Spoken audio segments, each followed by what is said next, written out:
Okay, so we're gonna learn this stuff. We're gonna talk a little bit about the defense. These, as with everything else, very slow in implementation. Don't just grab them and yank on it. Just hurt your teammates, and then it's also how you get hurt because people try to react real fast and retaliate, and it just kind of snowballs. So the main thing we're working on is just really be powerful in position, but super slow. Make sense? Sure. From bar you, Gerard. We're gonna start off on just a couple of things on like basic wrist lock position.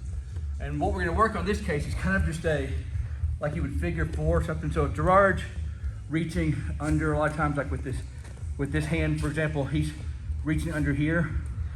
So in this case, what I'm gonna work on doing is just grabbing this figure four grip.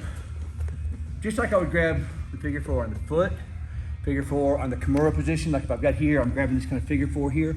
I'm doing the same thing. Now this figure four is just, instead of attacking an elbow grip or elbow, we're lowering it down to a wrist. In this case, we're gonna be bending the wrist forward. In the other case we'll show in a moment, we're gonna bend it backwards. Same thing again, slow. So when he's reaching here, a lot of times he's gonna reach for this darce. I don't like this. So I'm gonna keep my head up. I'm gonna get my elbow over his arm here. And I'm just gonna grab, and I'm figure four in here. So Gerard's wrists are bad. Too many years of a PG-13. Something, it sounds like asturbation. Hey, that's my left, man. That's a left. So, note to self when you're grabbing Gerard's left hand. So anyways, he's reaching up here. Like in this case, it's a pretty common scenario. He's trying to darce. I'm gonna free up my head. I'm grabbing the back of the hand. I'm just grabbing, I can grab the thumb, I can grab here. The other part is just coming up here. And so I'm bringing my wrist above his wrist and grabbing my hand. Now you notice right here, if I don't have anything in the back of his arm, he can just pull his arm out pretty free. So in this case, I want to get my body up against it to where when he goes to pull this arm out, it's hard for him to pull this arm out. And then I'm just bending this down here. And he just bends the wrist down.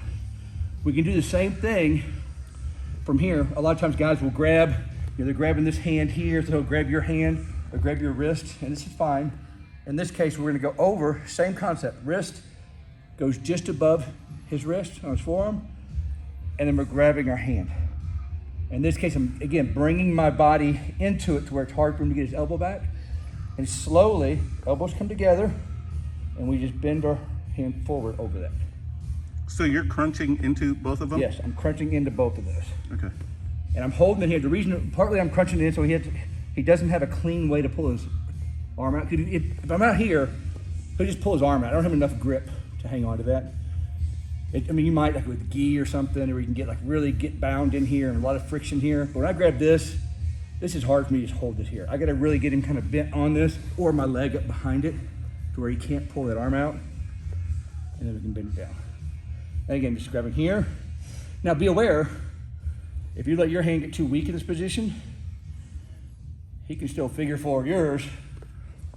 And then we're kind of playing this game. Okay, well, I got caught because my arm was lazy. Same thing with the toe hold. You're grabbing their toe hold, they're grabbing yours. So one more time, we're here, we're blocking, get our hand over, figure four, and then bend down.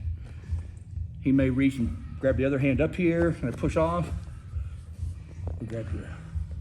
Okay, make sense? Yes, sir. So grab a partner real quick with that. Again, slow.